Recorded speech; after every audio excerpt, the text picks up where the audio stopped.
మన యూట్యూబ్ ఆత్మీయ కుటుంబ సభ్యులందరికీ టెంపుల్ బ్లాగ్స్ రేణుకా ఛానల్కి స్వాగతం. మన టెంపుల్ బ్లాగ్స్లో మీరు పల్లెల్లో, పట్టణాల్లో, కొండ ప్రాంతాలలో, అలాగే నదీ తీరాలలో ఉన్న చారిత్రాత్మక దేవాలయాల గురించి తెలుసుకోవచ్చు. ఇంతకుముందు మన ఛానల్లో ఎన్నో చారిత్రాత్మక దేవాలయాల గురించి వీడియోస్ తీసి అప్లోడ్ చేయడం జరిగింది. ఒకసారి వాటిని కూడా వీక్షించి మన ఛానల్ని ఇలాగే ప్రోత్సహించి ముందుకు నడిపిస్తారని మనస్ఫూర్తిగా కోరుకుంటున్నాను. ఈరోజు మన టెంపుల్ వ్లాగ్స్ లో భాగంగా నేను మీకు చూపిస్తున్నటువంటి దేవస్థానం వచ్చేసి పల్నాడు జిల్లా ముప్పాళ్ళ మండలం కుందూరువారిపాల గ్రామంలో వేంచేసి ఉన్నటువంటి శ్రీ నిదానంపాటి శ్రీలక్ష్మి అమ్మవారి దేవాలయాన్ని. ఈ వీడియో మొత్తం చాలా బాగుంటుంది, స్కిప్ చేయకుండా ఫస్ట్ నుంచి చివరి వరకు చూడండి. మీలో ఎవరైనా మొదటిసారిగా మన ఛానల్ని చూస్తున్నట్టయితే వెంటనే మన ఛానల్ని సబ్స్క్రైబ్ చేసుకోండి, పక్కనే ఉన్న బెల్ ఐకాన్ని క్లిక్ చేయండి. అప్పుడే నేను పెట్టే ప్రతి వీడియో నోటిఫికేషన్ మీకు వస్తుంది. ఈ కుందూరువారిపాలె గ్రామంలో వేంచేసి ఉన్నటువంటి శ్రీ నిదానంపాటి శ్రీ లక్ష్మీ అమ్మవారు అత్యంత మహిమాన్వితమైన శక్తి స్వరూపిణి. ఎంతో మంది భక్తులకు అమ్మవారు స్వయంగా దర్శనమివ్వటం కూడా జరిగింది. ఈ వీడియోలో నేను మీకు అమ్మవారి యొక్క ఆలయ వార్షికోత్సవాన్ని చూపిస్తున్నాను. ఓం శ్రీ విఘ్నేశాయ నమః.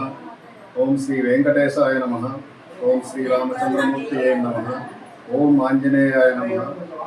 శ్రీ నిదానంపాటి అమ్మవారి నమః.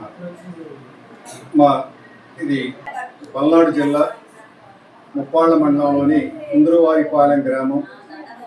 ఇక్కడ దాదాపుగా ఒక 30 సంవత్సరాల క్రితం నుంచి దేవాలయం లేకపోయినా కూడా ఒక పుట్ట కలవటం వాళ్ళ ఘనాచార్య స్వామి వారి ఇంట్లో అక్కడికి భక్తులు రావటం, మరి వారికి జరిగినటువంటి యొక్క నమ్మకాలు ఏదైనా వాళ్ళు అనుకున్నటువంటి జరగటం, దాంతో క్రమేణా పెరిగి తర్వాత మరి యొక్క ఘనాచారి సంకల్పంతో దేవాలయాన్ని స్థాపించాలనే ఉద్దేశంతో మరి ఇట్లా నంది వెంకటేశ్వర బాబాయ్ కానీ, చెన్నయ్య గారు కానీ, చిలకలూరుపేట నుంచి అట్లా చాలామంది భక్తులు ఎక్కువగా ఈ ఊరి వాళ్ళకన్నా పొరుగురు వాళ్లే దీన్ని స్థాపించాలనే నిర్ణయంతో అనుకొని వారికి తగ్గట్టుగా శక్తి మేర సందాలు వేసుకొని ఈ దేవాలయాన్ని స్థాపించడం జరిగింది.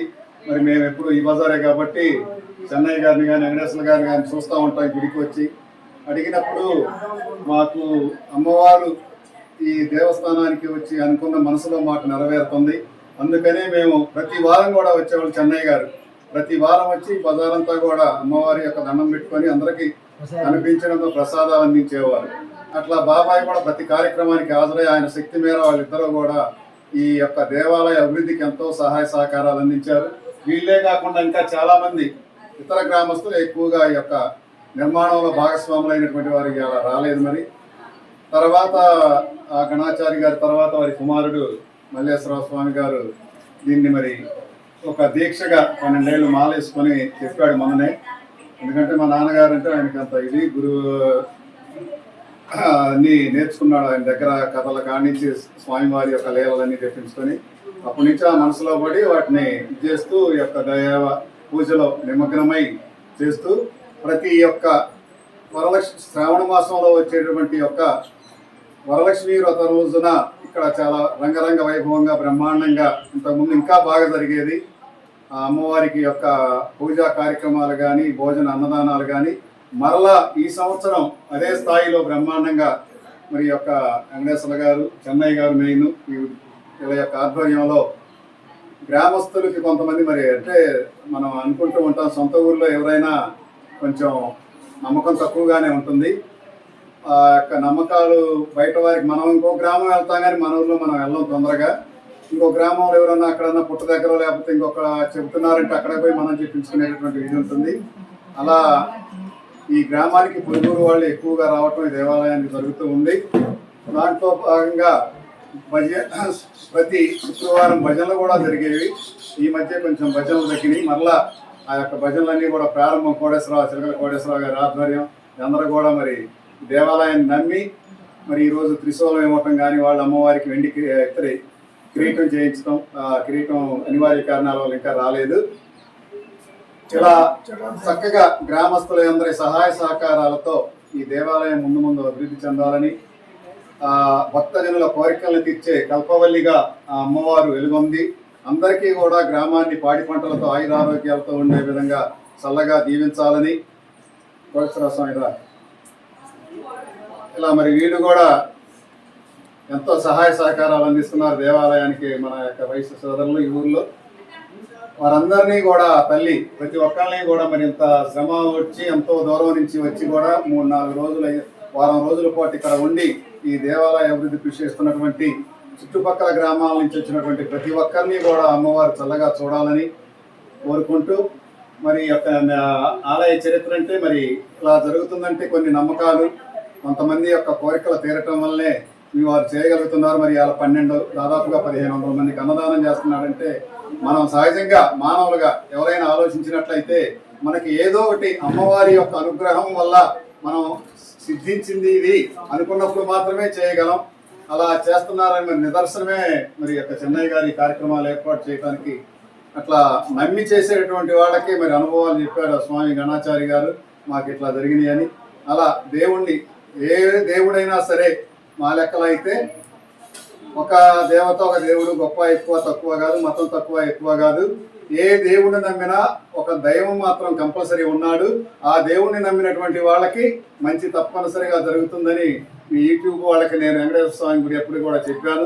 నాకు జరిగినటువంటి అనుభవం కూడా అది మరి అందరికి తెలిసింది గ్రామంలో మనకు, ఎందుకంటే ప్రత్యక్షంగా చూసే అందరూ. అలా దేవుడిని నమ్ముకున్నటువంటి వారికి మాత్రం తప్పనిసరిగా కష్టాలు ఉన్నప్పటికీ ముందు తర్వాత ముందు వాళ్ళ యొక్క బిడ్డల యొక్క భవిష్యత్తు కానీ వారి యొక్క వృద్ధాప్యంలో కానీ చక్కనైనటువంటి యొక్క జీవితాన్ని ఆ స్వామి వారు ప్రసాదిస్తారని నమ్ముతూ, మీ యొక్క ఛానల్ వారికి కూడా మరి ఎన్నో దేవాలయాలు మీరు, ఎందుకంటే ఇక్కడే మా ఊర్లోనే శివాలయం, వెంకటేశ్వర స్వామి గుడి, రాముల వారి గుడి, ఎన్నో దేవాలయాలు వచ్చి ఎటువంటి రూపాయి ఆశించకుండా ఈ యొక్క యూట్యూబ్ ఛానల్ ద్వారా దేవాలయాల్ని, అలాగే చుట్టుపక్కల గ్రామాల్లో మీ యొక్క తీసినటువంటి యొక్క దేవాలయాల చరిత్ర అందరినీ కూడా బయట ప్రపంచానికి మొత్తానికి కూడా తెలియజేస్తూ ఉన్నారు.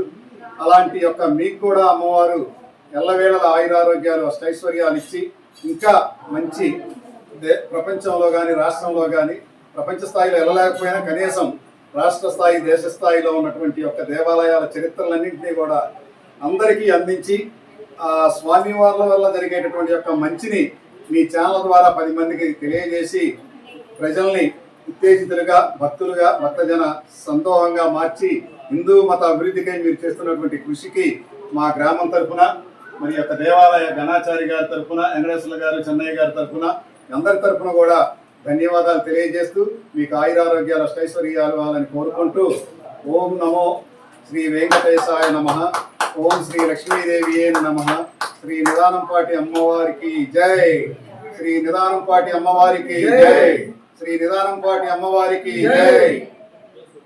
అమ్మవారి యొక్క అలంకరణ అత్యంత అద్భుతంగా ఉంటుంది. చూడటానికి 2 కళ్ళు సరిపోవు. పుష్పాలతో నిండుగా అమ్మవారు కన్నుల విందుగా మనకి దర్శనమిస్తుంది.